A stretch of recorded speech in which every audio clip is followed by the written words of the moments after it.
We're back then with another build guide video for Tiny Tina's Wonderlands. In previous videos we've focused on spells and companions. For this guide we'll be looking specifically at guns. Now the build, it's a combination of the Stabbomancer and Spore Warden setup. It's all about mobility and just keep moving and melting down enemies. It actually plays and feels a little bit like an arena shooter, like your old school Quake and so on. So that is a whole lot of fun in that respect. You're just constantly moving, you're constantly burning enemies down. Now in the video there's various different sections we'll cover so that you can run this build yourself. We'll start off with an overview. I'll go into the build in a bit more detail. We'll then check out the skills I'm using. I'll tell you why I'm using them. We have the gear up next, and if there's any legendaries we're using, which in this case there is actually two that we do use, I'll tell you where you actually do go to farm them. Following on from that we have the myth rank and the stat allocation, and then finishing up we have some gameplay. Now let's dive in. Let's start off with the overview first. So the build then, as mentioned, it is all about using guns, this particular one. To break down some of the offensive and defensive aspects, you've got your offensive ones first, so we've got an action cooldown rate of 50%. It's really important we get our active ability up as soon as we can. We'll talk about that once we get to the skill section. We have 77% movement speed, which feels a whole lot of fun for getting around the map, and there is a reason we're boosted to that high as well. We have 50% fire rate. Once again, there's a reason we're boosting it that high. And then our gun damage, when all our various procs and buffs are up, it's round about 300%, and I've still got a fair bit to go in regards to optimising my gear. So that's the offensive side of things. From a defence perspective, you've got your 51% damage reduction when aiming down the sights. You do have to build that up, but that's really pretty powerful there. And then you've got a minimum of 10% evasion when you are moving, and bear in mind we've got that 77% movement speed, which will bring that up even higher. There's no way to track in game what it takes it to, but you certainly you do feel it when you're running around the map. So that's a quick overview. Let's go in now and break down the skills. So we'll start off here with the active skill. Now we go for From the Shadows, so when we're in stealth all of our hits are critical hits. Once we get to the gear section you'll see specifically why we are looking to do that. It's good in the first instance, but we can get it to synergise exceptionally well with a particular gun. We then have 5 out of 5 here for gun damage and gun handling. Next up we've got a kill skill, action skill cooldown rate increased by 20% when we get a kill for 12 seconds, so that ties in with the fact we want to have our invisibility and our auto crits up as high as we can. You've then got Spore Cloud, so the companion, which doesn't really play into this setup at all, apart from the fact I suppose it can revive you, which is useful. But we've got this one here, Spore Cloud, 1 point in it, and it taunts enemies occasionally, which can be useful. You've then got Medicinal Mushroom, so from a defensive point of view this is actually really pretty useful. So your companion will get you up when you are downed, as long as it's not downed. We have Quiver of Holding next. We're not making use of the magazine size increase, but we're making use without a doubt of that ammo regen of 3% per second. This works exceptionally well with the gun that we have equipped.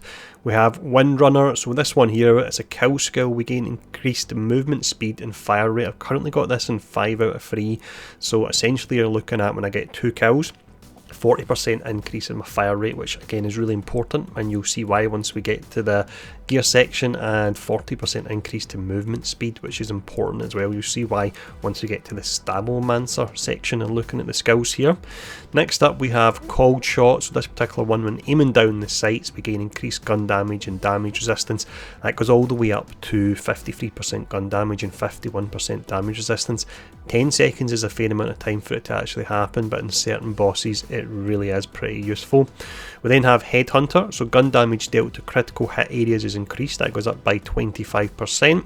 We have Wrath of Nature, we've got the full 3 points in this. When the Fate Maker deals ability damage to an enemy, the affected enemy takes increased damage from all sources for the duration. Now you'll be thinking, where is this ability damage coming from, given I'm not using an ability that will do damage in a roundabout way. But if we go down to the keystone here, you've got Play the Angles, so Fate Maker's gun critical hits have a chance to ricochet, dealing reduced ability damage, so that's where that ability damage comes from, and we'll be dealing a ton of critical hits. And ricocheted shots have a small chance to ricochet an additional time. That is the Spore Warden tree. Let's look at the Stabbomancer one.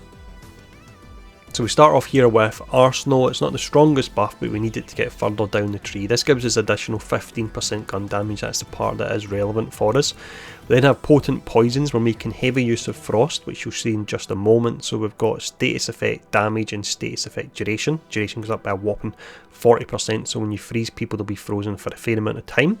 We then have the play style here that ties into earlier on when I was saying that makes it feel like an arena shooter where you're constantly moving. So while moving, the Fate Maker gains increased damage dealt. The faster they move, the greater the bonuses.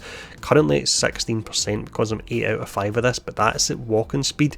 Quite what it is with my 77% movement speed, I'm not sure. I really wish there was a way to actually calculate this. If anyone figures it out, then do let me know. But that's the reason we're putting our points into this one here. Jumping down here for our last few points, we've got a 1 point wonder. This gives you at walking speed 10% chance to dodge an attack. And again, we've got 77% movement speed, so I'm wondering how high that actually goes. Pretty amazing. And then our remaining points I put into contagion because we are making high use of a status effect, so this gives it a chance to actually spread. So that is all the skills. Let's look at the gear where this will all tie together and make a lot more sense.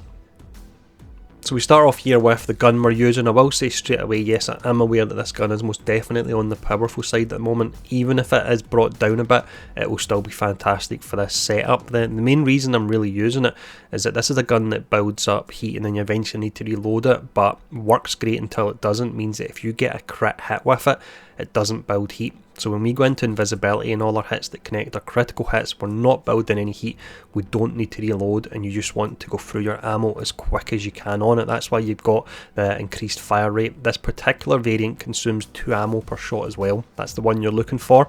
It is a legendary, but it's a targeted farm. So you would go to Crack Mass Cove and you want to run the obelisk there. I'll bring it up on screen.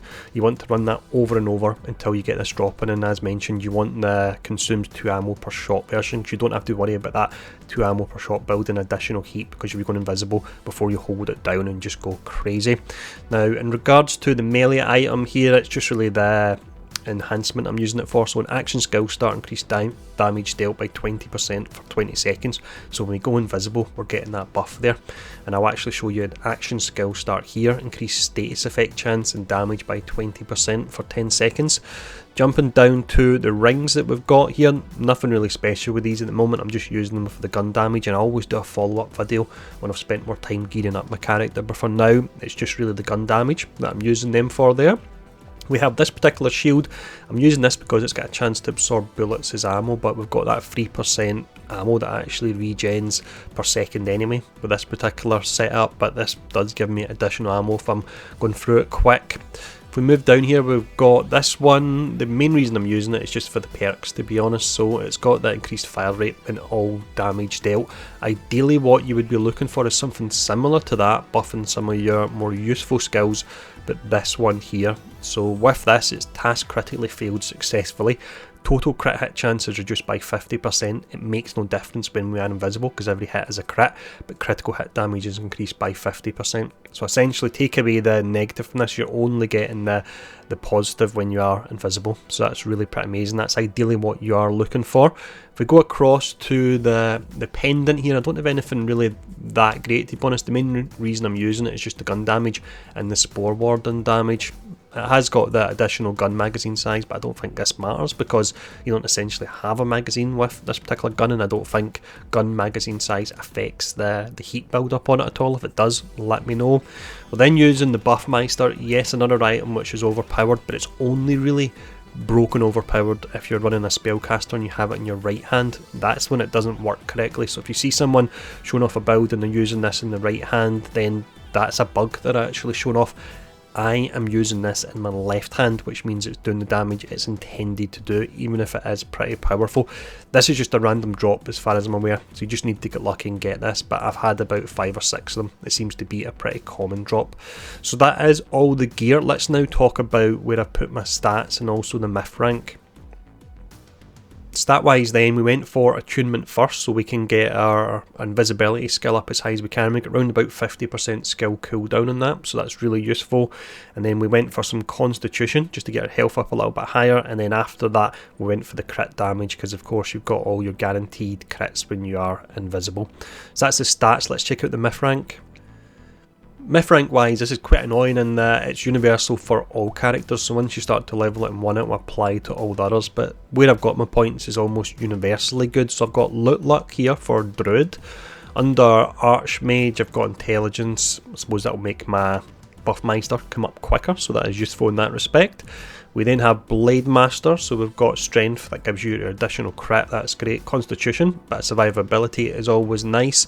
And then under Deadeye here, I've got the additional movement speed. After that, what I would go for is the increased fire rate if you were specifically looking to run this build.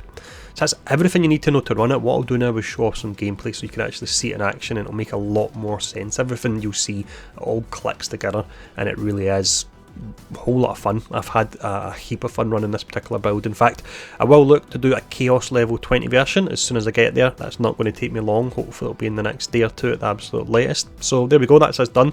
Enjoy this gameplay coming up. Thanks for tuning in, stay safe, and I'll see you all again soon.